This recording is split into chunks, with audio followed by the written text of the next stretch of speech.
Hey everybody, it's Mike again, here for another Car Talks, and today I wanted to talk about something that impacts me on a regular, semi-regular basis, and I know it impacts a lot of you out there, and it's kind of close on my mind because I talked to a lot of people about it when I was at MVP Summit last week, and it's this thing, and you might have heard it through my Twitter feed and across the internet.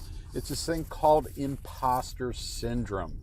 And basically what Imposter Syndrome is that you get this feeling like, okay, I got this job, or I got this promotion, or I got this thing, or this opportunity, and I don't feel like I necessarily earned it. I look at the people around me and I'm like, hey, that person is smarter than me. That person is better looking, or that person has more skills than I do. And we often compare ourselves against other people, and we feel like we don't stack up. And that's kind of what imposter syndrome is. And is it a bad thing? I don't think so, unless you let imposter syndrome change how you work and change how you are as a person and how you interact. For me, imposter syndrome really started to kind of be something that I noticed on a regular basis was whenever I went to MVP Summit. So as a teacher at a tech college, I am a generalist. I'm very, very broad, know a lot of things across the IT spectrum, but I'm not hugely deep because my job doesn't require that I be extremely deep. So when I go to like the MVP Summit, I meet these people that are extremely deep, that have written multiple books and done all these things, and I'm like, hey, what am I doing here? You know, oftentimes I'm like, okay, when's somebody going to show me up, tap me on the shoulder and go, hey, Mike, it's time for you to get out of here. You've been here long enough. And, you know, what I have to do is I often have to step back, and I just have to realize that, you know what, I earned my place here. I've been an MVP since 2012, and the things that I do, while it's not the same as everybody else, obviously has earned my place in where I'm at. And that's the big thing that you want to keep in mind if you happen to be suffering from imposter syndrome from time to time, is that you got where you are because of what you've done, and also with the help of other people along the road. So the next time you're feeling like, okay, you know what, I don't feel like I belong here, there's a good chance that you do. So one of the things about imposter syndrome for me that, you know, why I think it's kind of a positive is that what it does is it keeps me grounded, and it makes me realize that I am not the smartest person in the room. And to be quite honest, I will 100% own up to, I never try to be the smartest person in the room.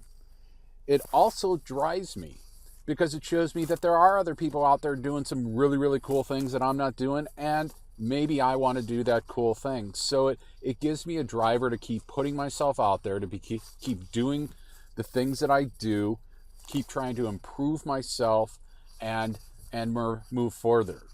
So if you happen to be, you know, have those feelings like, you know what, I don't feel like I fit in, I feel like my coworkers know more than I do, you earn the place that you are and where you're at, and keep it as a motivator for yourself, and don't let it be something that cripples you and keeps you from doing the things that you're doing.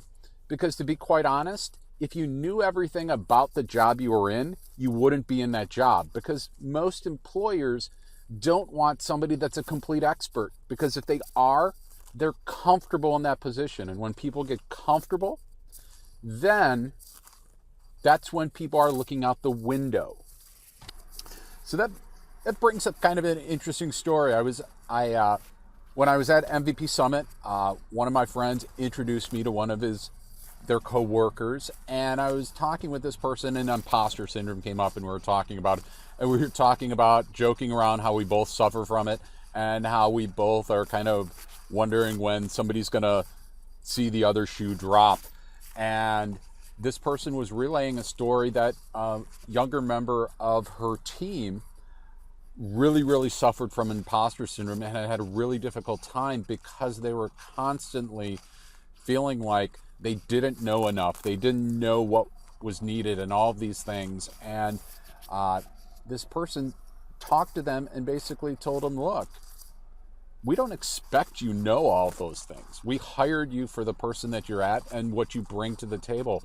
We're expecting that you'll learn a lot of things as you go along. And that's, you are working for a great company when the company is wanting you for you. So the biggest takeaway you should have for, imposter syndrome, if you get these feelings like, you're just faking it or that sort of thing, is just to kind of remember is that every day we can't be winning. Every second of the day, we're kind of built into this society where, it kind of promotes that there needs to be a winner, there needs to be a loser, that everybody needs to be winning and highly, motivated on all of these things. And to be quite honest, there's days where I get up when I am ready to take on the entire world, and sometimes I do. And then there's other days where I literally feel like, okay, I rolled out of bed, I got my pants on. That is a win for the day, because I'm just simply in a mindset that, you know what? I'm not sure if I have what it takes today. And that's perfectly fine. We go through those periods. As long as you're able to understand that and understand yourself and not allow it to greatly impact your general state of being and your confidence and those sorts of things, use it as one of the tools in your toolkit to keep pushing you forward, to keep driving you to be a better person and to do great things. So hopefully you got some insight from that. Enjoy talking with you on this. If you like these type of formats, just give me a comment, let me know things you might want to hear about. Otherwise, we'll see you in the car soon.